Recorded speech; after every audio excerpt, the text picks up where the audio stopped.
Sir నమస్కారం. వస్తే sir మనకు జమ్మూ కాశ్మీర్ను హర్యానా ఫలితాలు వస్తూ ఉన్నాయి. ఎగ్జిట్ పోల్స్ ఎగ్జాక్ట్ పోల్స్ కాలేవని మరోసారి రుజువైంది. ఎగ్జిట్ పోల్స్కు భిన్నంగా ఫలితాలు మనకి కనిపిస్తున్నాయి హర్యానాలో. ఏంటి సార్ బీజేపీ మూడోసారి హైట్రిక్ కొట్టడానికి కారణం ఏంటి? కాంగ్రెస్ ఆ, 10 ఏళ్ల బీజేపీ పాలనను ప్రజా వ్యతిరేకతను ఎందుకు క్యాచ్ చేసుకోలేకపోయింది?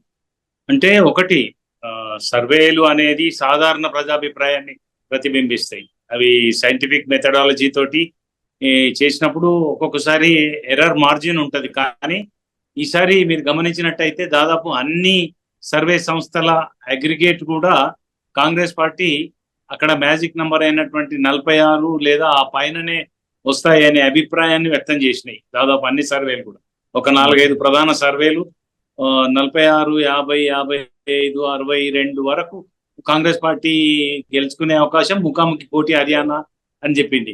అట్లాగే అంచనాలు కశ్మీర్ లో వ్యక్తం చేసిన చోట జమ్మూ కాశ్మీర్ లో జరిగిన ఎన్నికల్లో యథాతథంగా ప్రతిఫలించింది. కానీ హర్యానాలో మాత్రం అట్లా ప్రతిఫలించలేదు. రెండు చోట్ల కూడా ప్రభుత్వ వ్యతిరేకత అనేది ప్రజాక్షేత్రంలో ఉంది, జనాభిప్రాయం కింద వ్యక్తమైంది అనేది సర్వేలు చెప్తే, అసలైన ఫలితాలు వచ్చేసరికి జమ్మూ కాశ్మీర్ లో నిజంగానే అది ప్రతిబింబించింది. కానీ హర్యానాలో వచ్చేసరికి అంచనాలు తారుమారాయి. భారతీయ జనతా పార్టీ మూడోసారి అధికారంలోకి వచ్చేటట్టుగా వాళ్ళకి సానుకూలమైన నంబర్లు 46 ఏదైతే మ్యాజిక్ నంబర్ ఉందో 46 నుంచి 50 మధ్య స్థానాలు రావడానికి ఆస్కారంగా అనిపిస్తుంది. ఎందుకు ఇట్లా జరిగి ఉంటది అని అంటే రకరకాల కారణాలు ఉంటాయి. ఇప్పుడు ఎన్నికల రాజకీయాల్లో రాజకీయ పార్టీలు ప్రతి ఎన్నికను మౌన ప్రేక్షకుల్లాగా పోటీ చేసి నామినేషన్ వేసి కూర్చోవు. వాటికి వ్యూహాలు, ఎత్తుగడలు, రాజకీయమైనటువంటి విభిన్న కోణాలని దర్శించడం, ఎప్పటికే ఏది అవసరమైతే ఆ రకమైన వ్యూహ చతురతతో ముందుకు పోవడం అనేది జరుగుతుంది. కానీ ఈ సాధారణ జనాభిప్రాయం సర్వేల్లో వ్యక్తమైన దాన్ని కూడా అధిగమించి ఒక్కొక్కసారి ఎత్తుగడలు ఫలించవచ్చు. ఒక్కొక్కసారి రాజకీయ పార్టీల వ్యూహాలు, ఎత్తుగడలు వాటిని కూడా ఓవర్కమ్ అయి ప్రజాభిప్రాయం వెల్లువలా వచ్చినప్పుడు అవన్నీ కొట్టుకుపోవచ్చు. ఈసారి విచిత్రంగా భారతీయ జనతా పార్టీ వాళ్ళు రకరకాల 2014లో 47 స్థానాలు వచ్చినాయి వాళ్ళకి 90లో. ప్రభుత్వం సాఫీగా ఫామ్ చేసినారు. 2019 వచ్చేసరికి 40 స్థానాలు మాత్రమే వచ్చినాయి. కానీ జననాయక్ జనతా పార్టీ వాళ్ళకు వచ్చిన 10 స్థానాలతో ఆ పార్టీ అంతకుముందు విడిగా కంటెస్ట్ చేసినా ఇద్దరు కలిసి కూటమిగా ఏర్పడి ప్రభుత్వాన్ని ఏర్పాటు చేశారు. అట్లా 2024 పార్లమెంట్ ఎలక్షన్ లోకి కూడా 14లో 10 సీట్లు 12 కోల్పోయి కాంగ్రెస్ పార్టీ 5 సీట్లు గెలవడం జరిగింది. మేము ట్రాకర్ పోల్ జూన్ 25 నుంచి జూలై 24 వరకు 1 month లో మేము ట్రాకర్ పోల్ నిర్వహించినప్పుడు కూడా 2% ఓటు షేర్ లో కాంగ్రెస్ ఆధిక్యతలో ఉంది. ఆ ఆధిక్యత 5-6% వరకు, అంటే 38-39% భారతీయ జనతా పార్టీ కనిపిస్తే 45% వరకు ఓటు షేర్ కాంగ్రెస్ పార్టీకి వస్తున్నట్టుగా మేము జరిపిన ప్రీ పోల్ సర్వేలో కానీ ఎగ్జిట్ పోల్లో కానీ కనబడింది. ఇది జనాభిప్రాయం అయితే, దీనికి భిన్నంగా అక్కడ క్యాస్ట్ కాంపోజిషన్ కానివ్వండి, సోషల్ ఇంజనీరింగ్ కానివ్వండి, ఇప్పుడు మోదీని ప్రచారంలోకి తీసుకురాకుండా, మోదీ బొమ్మను కూడా ఎక్కడ వాడకుండా, ఏ హోర్డింగ్స్ లో, పోస్టర్స్ లో కూడా మోదీ బొమ్మ పెట్టకుండా, ఇదివరకు హిమాచల్ ప్రదేశ్ లోనో, కర్ణాటకలోనో, గుజరాత్ లోనో, తెలంగాణలోనో జరిగినప్పుడు మోదీ వర్సెస్ రాహుల్ అని చేసిన ప్రచారం బదులుగా స్థానిక అంశాలతోటే భారతీయ జనతా పార్టీ వెళ్ళడం, మోదీని అక్కడికి చిత్రంలోకి కూడా తీసుకురాకపోవడం, అక్కడ కిసాన్, నవజవాన్, పహిల్వాన్ ఎవరైతే కేంద్రంలోని భారతీయ జనతా పార్టీ ప్రభుత్వాన్ని వ్యతిరేకించిన వర్గాలు ఉన్నాయో వాళ్ళ కోపానికి, ఆగ్రహానికి గురి కాకుండా భారతీయ జనతా పార్టీ వేసిన ఎత్తుగడలు కూడా కొంత ఫలించి ఇక్కడ ఇండియా కూటమి ఎన్సీ తోటి కలిసి సీట్ల ఒప్పందం చేసుకొని జమ్మూ కాశ్మీర్ లో సాధించిన ఫలితాల్ని ఇక్కడ సాధించలేకపోయింది. ఆమ్ ఆద్మీ పార్టీ విడిగా 88 స్థానాల్లో పోటీ చేసింది.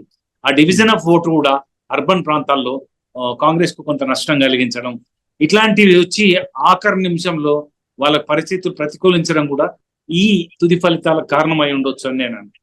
ఇప్పుడు మనకు హర్యానాలో చూసుకున్నట్టయితే అర్బన్ ఓటింగ్ బాగా తగ్గింది.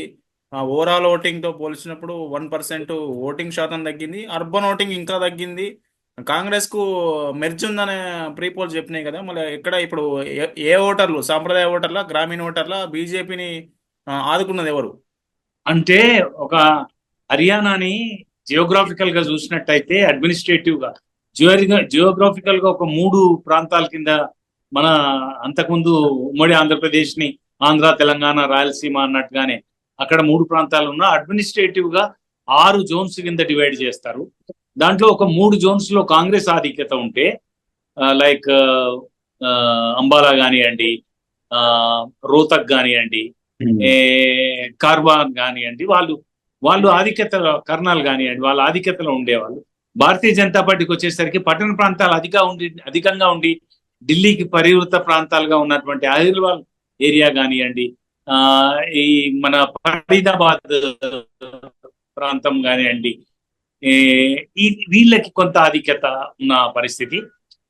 దాంట్లో అర్బన్ ఓటింగ్ అని, రూరల్ ఓటింగ్ అని మనం విభజన చేసి చూసిన క్యాస్ట్ కాంపోజిషన్ ని, క్యాస్ట్ ఇంజనీరింగ్ కూడా చూడాలి. మనం జాటేతరులుగా ప్రచారం చేసింది భారతీయ జనతా పార్టీ.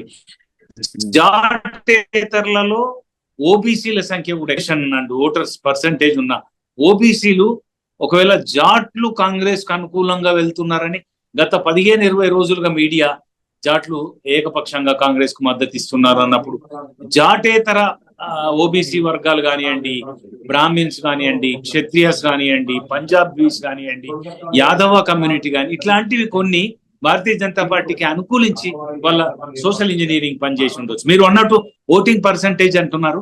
ఓటింగ్ పర్సంటేజ్ గతం కంటే కొంత తక్కువ జరిగింది స్లైట్ గా ఈసారి. జనరల్ గా ఓటింగ్ పర్సంటేజ్ కిందటి ఎన్నికల కంటే పెరిగితే అది ఉత్సాహంగా యాంటీ ఎస్టాబ్లిష్ కింద లెక్కేస్తారు. కానీ పర్సంటేజ్ కొంచెమన్నా తగ్గింది అంటే ఆ ఉత్సాహం లేదు ఓటర్లలో, గనక కన్వెన్షనల్ గా రూలింగ్ పార్టీకి అనుకూలంగా ఓటు పడుతుంది అనే ఒక సంప్రదాయం కూడా, ట్రెండ్ కూడా ఉంది. ఒకవేళ అదే జరిగి ఉంటే భారతీయ జనతా పార్టీకి ఈ ఫ్యాక్టర్ కూడా అనుకూలించి ఉండవచ్చు. అట్లా రెబల్స్ అన్నారు భారతీయ జనతా పార్టీలోనే ఎక్కువ రెబల్స్, ఎందుకంటే వాళ్ళ తొలి జాబితా కానీ ద్వితీయ జాబితా కానీ చాలా కంట్రవర్సీ అయింది. అయితే దాన్ని సముదాయించి కొన్ని వర్గాలను అన్వయించుకోవడం. ఇప్పుడు మనోహర్ లాల్ ఖట్టర్కు వ్యతిరేకంగా అక్కడ వాతావరణం ఉందంటే ఆయన ప్రచారంలో పెద్ద పాత్ర పోషించలేదు. వాళ్ళు క్షత్రియ కమ్యూనిటీస్, పంజాబీస్ కానీ, బ్రాహ్మిన్స్ కానీ కొంచెం మచ్చిగా చేసుకునే ప్రయత్నం చేసిండ్రు. వాళ్ళ పార్టీ మోహన్ లాల్ బదారి తీసుకొచ్చి వాళ్ళు ఎక్కువ ప్రచారంకి తెర మీద, వాల్ పోస్టర్స్ మీద అన్నిట్లో ఆయన ప్రొజెక్ట్ చేసినారు. ఇట్లా కొన్ని స్ట్రాటజీస్ భారతీయ జనతా పార్టీకి వాళ్ళ యాంటీ ఎస్టాబ్లిష్మెంట్ ఓటుని కొంత అడ్డుకోవడానికి ఆస్కారం కల్పించి ఉంటది అని నేను అనుకుంటాను. ఎందుకంటే దేశవ్యాప్తంగా రకరకాల సర్వే ఏజెన్సీల కథనాలకు భిన్నమైన ఫలితాలు వచ్చినాయంటే ఏ మల్టిపుల్ ఫ్యాక్టర్స్ పనిచేసి ఉంటాయని నేను.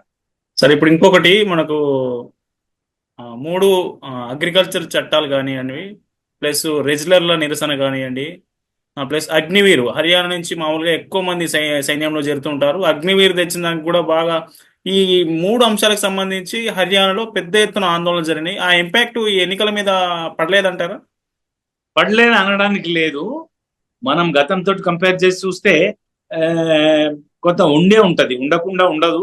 కానీ ఆ కిసాన్, నౌజవాన్ అండ్ పహల్వాన్ అని ఒక నానుడిలాగా తయారైపోయింది. ఒక సీనియర్ జర్నలిస్ట్ ఇట్లాగే టీవీ చర్చలో మాట్లాడుతూ కిసాన్, నౌజవాన్, పహల్వాన్ they are working against Bharatiya Janata Party అని అన్నారు. కానీ పనిచేసిన అది వాళ్ళు ఊహించిన స్థాయికి రేజ్ అయి ఉండదు.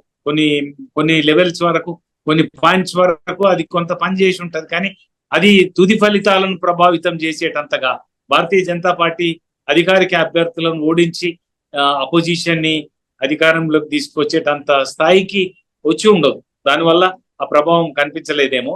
కానీ గతంలో కంపారిటివ్ గా చూసినట్టయితే స్థానిక పార్టీలు కొన్ని డివిజన్ ఆఫ్ ఓటుకి కారణమయ్యే ప్రాంతీయ పార్టీలు ఈసారి పెద్దగా ప్రభావం చూపలేదు అక్కడ. దానివల్ల కూడా ముఖాముఖి పోటీ భారతీయ జనతా పార్టీకి, కాంగ్రెస్ పార్టీకి అయి, కాంగ్రెస్ పార్టీ ఇండియా గ్రూప్ గా ఉండాల్సింది, వాళ్ళ మధ్య సయోధ్య కుదరకపోవడం వల్ల కొంత division of anti establishment vote కొంత జరిగి పాలక పక్షానికి అనుకూలించి ఉండవచ్చు. వాళ్ళు ఎక్స్పెక్ట్ చేసిన స్థాయిలో ఆ 3 అంశాలు ప్రభుత్వానికి వ్యతిరేకంగా పనిచేయకపోవడం కూడా పాలకపక్షమైన భారతీయ జనతా పార్టీకి లాభించి ఉండవచ్చు అని నేను. ఓకే సార్, ఇప్పుడు మనకు నెక్స్ట్ సీఎం ఎవరయ్యే అవకాశం ఉంటుంది సార్? మనలో మనోహర్ లాలేనా ఆయన పక్కకు ఆపుతారా? బహుశా శైలిని కొనసాగించవచ్చు వాళ్ళు, ఎందుకంటే ఓబీసీ మమ్మల్ని గట్టెక్కిస్తుంది అనే మాట బీజేపీ అన్ని స్థాయిల నాయకత్వం బలంగా చెప్తూ వచ్చింది. పైగా మనోహర్ లాల్ ఖట్టర్ కి కొంత వ్యతిరేకత వచ్చింది అనే ఉద్దేశంతో పార్లమెంట్ ఎన్నికల ముందట ముఖ్యమంత్రిని మార్చినారు. ముఖ్యమంత్రిని మార్చిన తాలూకు ప్రభావం ఏమి పార్లమెంట్ ఎన్నికల్లో కనబడలేదు అని నమ్ముకున్న భారతీయ జనతా పార్టీ అసెంబ్లీ ఎన్నికల్లో మాత్రం అది కనిపించింది అన్న తర్వాత I don't think they will go for change of CM candidate. సైన్యనే కొనసాగించే ఆస్కారం ఉంది.